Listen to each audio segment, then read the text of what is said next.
Hello అండి, మా పిల్లలు స్నాక్స్ అడిగారనేసి బ్రెడ్ పీసెస్ తీసుకెళ్ళి ఇస్తే తినకుండా పక్కన పెట్టేసి పక్కకి వెళ్ళిపోయారు. సరే, ఈ బ్రెడ్ పీసెస్లో ఏదైనా వెరైటీ చేసిస్తే హ్యాపీగా తినేస్తారనేసి ఆలోచించి బ్రెడ్ పిజ్జా అన్న చేద్దామని దానికి కావాల్సిన ఇంగ్రీడియంట్స్ అన్నీ రెడీ చేసేసుకున్నాను. దానికి వాడిన ఇంగ్రీడియంట్స్ వచ్చేసి క్యాప్సికము, ఆనియన్స్, స్వీట్ కార్ను, తర్వాత పెప్పర్ పౌడరు, తర్వాత రెడ్ చిల్లీ ఫ్లేక్స్, మయానీసు, మొజరెలా చీజు అన్నీ యాడ్ చేసేసి మంచిగా స్టఫింగ్ అయితే రెడీ చేసేసుకున్నాను. తర్వాత బ్రెడ్ పీసెస్ తీసుకుని సైడ్స్ అన్నీ కట్ చేసేసుకుని బేస్ అంతా రెడీ చేసేసుకున్నాను.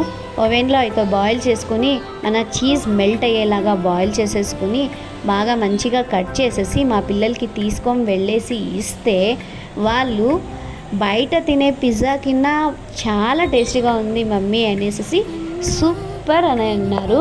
I'm so happy that